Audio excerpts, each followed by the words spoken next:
여러분, 우리 사도신경에 보면 분명히 예수님은 본디오 빌라도의 사형 선고를 받고 죽으셨다 고백합니다.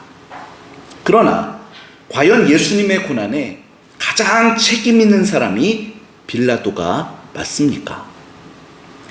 여러분, 빌라도는 오늘 본문에도 여러 번 나오지만 사실은 예수님을 죽이지 않으려고 나름 애쓴 흔적들이 많아요.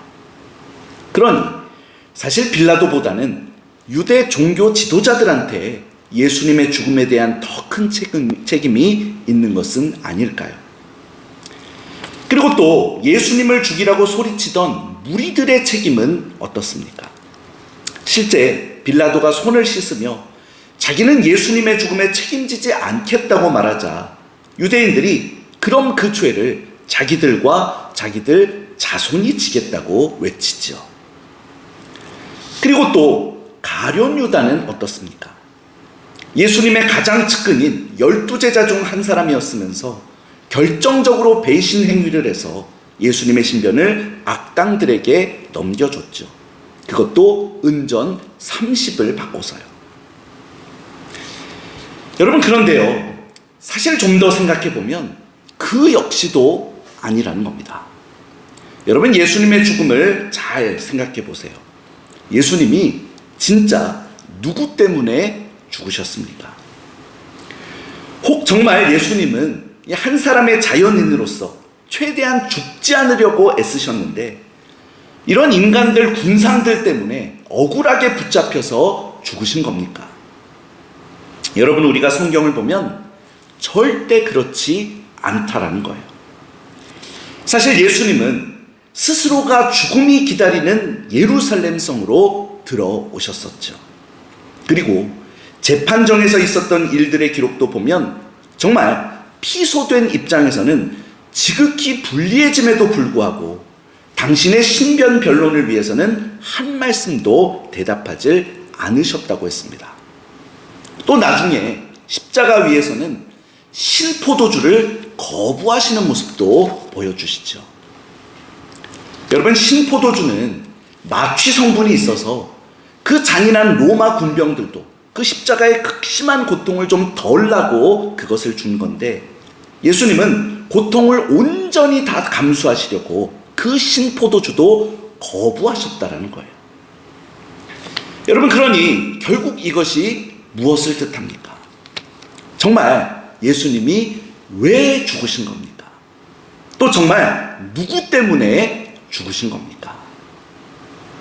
여러분, 그것은 바로 그 누구도 아닌 우리 때문에, 바로 우리를 위해서였어요. 그리고 더 구체적으로는 바로 나 때문이었죠. 여러분, 그러므로 우리가 오늘 본문을 묵상하면서 혹시라도 정말 예수님의 죽음에 가장 책임 있는 자들이 빌라도나 가룟 유다나 종교 지도자들 혹은 유대 민중들이나 또 잔인하게 형을 집행했던 포악한 로마 군병들이라 생각하면 안 되는 겁니다. 정말 이런 자들이 예수님을 죽게 했다고 생각한다면 미안하지만 참 성숙하지 못한 신앙이 되어버려요. 여러분, 예수님의 죽음의 배후에 있는 진짜 배후는 바로 우리인 겁니다. 예수님이 그토록 참혹하게 고통을 당하신 이유가 바로 우리의 죄 때문이었던 거죠. 그렇습니다. 예수님은 우리 죄를 씻어주기 위해서 죽으셨어요. 그게 누가 뭐래도 가장 큰 이유입니다. 여러분, 애초에 저 태초부터 하나님은 우리를 사랑하시며 하나님 자녀로서 우리가 거룩히 살기를 원하셨죠. 그러나 우리가 다 양같이 그릇 행하며 허구한 날 짓고 쌓는 죄들이 문제였습니다. 그리고 우리 하나님은 사랑의 하나님이기도 하시지만 거룩한 공의의 하나님도 되시기 때문에 반드시 죄는 보응하시고 심판해서 벌을 주셔야만 했어요. 그래서 하나님이 고민하시다가 어떻게 하신 겁니까? 이사야서 53장 6절입니다. 우리는 다 양 같아서 그릇 행하여 각기 제 길로 갔거늘 여호와께서는 우리 모두의 죄악을 그에게 담당시키셨도다 말씀하죠. 그렇습니다. 그러므로 우리는 오늘날 저 십자가에서 고난받으신 이유가 무엇보다 바로 나 때문임을 생각해야 합니다. 그리고 저 십자가를 통해서 독생자 아들까지 내어주시며 그를 통해 구원받기를 원하시는 그 하나님 아버지의 절절한 마음을 알고 아버지께서 그토록 바라시는 대로 이제 구원받은 자녀로서의 성결한 삶을 똑바로 살아가야 하는 것이에요. 그러므로 오늘날 우리가 예수님을 믿은 후에는 정말 무엇을 꼭 해야 하겠습니까? 바로 더 많이 주님을 의지하고 더 많이 주님을 사랑하고 더 많이 주님을 높이고 섬겨야 할 줄 믿습니다. 그리고 무엇보다 우리 스스로가 예수님이 우리 죄 때문에 고난받으신 것을 기억하면서 늘 그 죄에서 멀어지고 또 내가 속한 사회와 세상 속에서도 죄가 조금이라도 더 줄어들 수 있도록 소금과 빛의 사명을 잘 감당해야 할 줄 믿습니다. 여러분, 그래서 오늘 우리는 십자가 앞에서도 참 우리 죄가 문제라는 것을 분명히 자각하면서 오늘도 하나님께서 그토록 싫어하셔서 결국 귀한 당신의 아들 목숨까지 버려가면서 없애고자 하셨던 저 죄를 떠나는 삶을 잘 살아가야 하겠는데요. 그렇다면 이 아침 그토록 하나님께서 싫어하시는 죄를 멀리하기 위해서 과연 어떤 자세가 필요한가를 좀 나눠보고자 합니다. 여러분, 특히 오늘 본문에서 예수님을 십자가에 못 박으라고 외치며 그 책임을 자기들과 자손들이 지겠다고 했던 유대 군중들의 비극적인 실수를 보면서 우리는 결코 이런 죄를 짓지 않도록 마음을 경계할 필요가 있죠. 아닌 게 아니라 사실 우리는 이 무리들에 대한 기록을 읽을 때마다 모골이 송연해지지 않을 수가 없습니다. 왜 그렇습니까? 이들 중에 대다수는 바로 닷새 전에 예수님을 메시아로 환영하면서 찬양했던 사람들이기 때문이에요. 정말 이들이 예수님 입성하실 때 어땠습니까? 자기들 옷을 벗어서 거리에 깔고 또 종려나무 가지들을 거리에 깔면서 호산나 외치며 환영을 했었죠. 근데 불과 닷새 후에 예수님이 체포되셔서 로마의 죄수 모습으로 나타나시자 이들은 돌변해서 예수님을 죽이라 외쳤던 겁니다. 특히 앞서도 말씀드렸지만 사실 이방인인 빌라도조차도 예수님이 죄가 없다라는 것을 알았어요. 그래서 오늘 본문에도 보면 6월절에 죄수 하나를 방면하는 전례에 따라 빌라도는 백성들만 동의해주면 예수님을 그냥 방면하려 했습니다. 그래서 이 삭제된 구절로 나오지만 이게 다행히 다른 복음서에는 나오기 때문에 그 내용을 유추해 볼 수 있는 17절에서 빌라도는 아마도 바라바와 예수 중에 누구를 놓아주면 좋겠느냐고 물었던 게 분명해요. 그러나 그럼에도 불구하고 무리들은 오히려 바라바를 놓아달라고 하면서 예수님을 끝까지 죽이라 요구하죠. 여러분, 그리고 여기서 아주 특별한 모습이 또 하나 나타나는데요. 그것은 유대인들이 지금 예수님을 그냥 죽이라고 한 것도 아니라는 것입니다.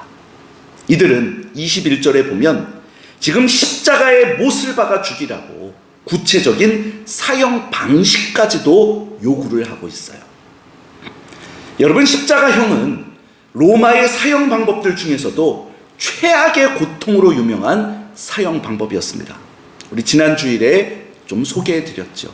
다른 거 다 차치하고 일단은 기절조차 할 수 없는 극악한 방법이었습니다.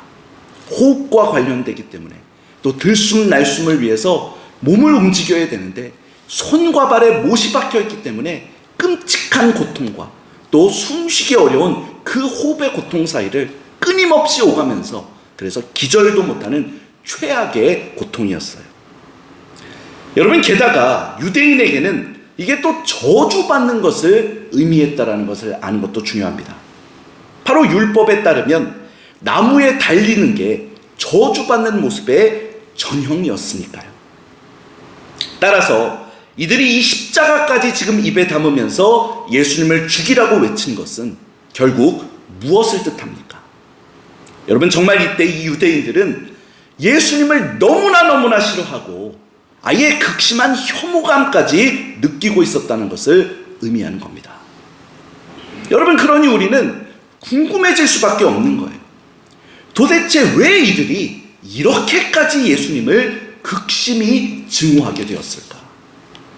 분명 며칠 전까지만 해도 그렇게 예수님을 좋아하며 반가워했지 않았습니까? 근데 왜 그렇게 마음과 행동이 이렇게 무서울 정도로 바뀐 것일까요? 여러분, 그것은 바로 대제사장들과 무리들이 선동했기 때문이었습니다. 그럼 도대체 뭐라고 선동했기에 무리들이 이렇게 돌변한 겁니까? 여러분, 이 무리는 그동안 예수님을 메시아로 믿었어요.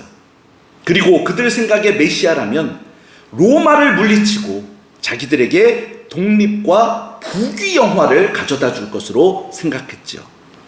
그런데 예수님은 로마를 물리치기는커녕 오히려 로마 군병에게 붙잡혀서 비참한 죄수의 모습으로 그들 눈앞에 나타나신 겁니다.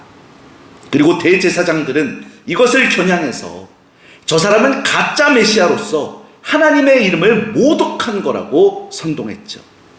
그러자 메시아에 대한 기대로 부풀었다가 급속히 실망한 무리들은 그 선동에 손쉽게 말려들어서 예수님을 십자가에 못 박아서 가장 처참하게 죽이라고 악을 쓰며 소리치게 된 것이었습니다.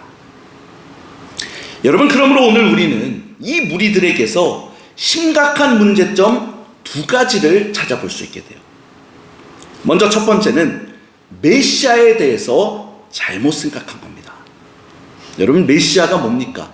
바로 기름 부음을 받은 자, 하나님의 구원을 이루는 자라는 뜻인데, 그렇다면 한마디로 그들은 하나님의 구원이 무엇인가에 대해서 잘못 생각했다라는 거예요.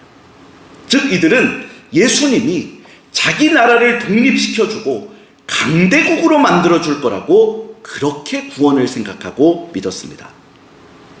그리고 또 두 번째는 쉽게 선동당했다라는 점이에요. 바로 부화뇌동했다라는 것이죠. 여러분, 부화뇌동이 무슨 뜻입니까? 자기 생각은 없이 그저 남의 의견에 줏대 없이 휩쓸린 것을 뜻하잖아요.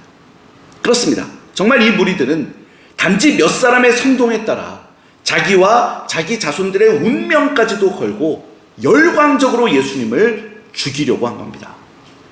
그런데 이걸 보면서 우리는 너무나 마음이 무거워지는 것을 막을 수가 없어요. 왜냐하면 오늘날 우리 한국교회와 그 속에 속한 우리의 모습들 중에 정말 이 두 가지 모습이 여실히 나타나기 때문입니다. 그렇습니다. 오늘날 한국교회는 세계 교회사에 기록될 만큼 급성장을 했습니다. 그래서 많은 나라들에서 한국교회의 성장을 배우려고도 했었을 정도예요. 그런데 이런 성장의 배경에는 예수 믿고 이 세상에서 복을 받겠다라는 기복신앙이 있다는 것을 부인하기 어렵습니다. 사실 신앙에 기복적인 요소가 있는 것은 그 자체로 잘못이라고 말할 수는 없어요.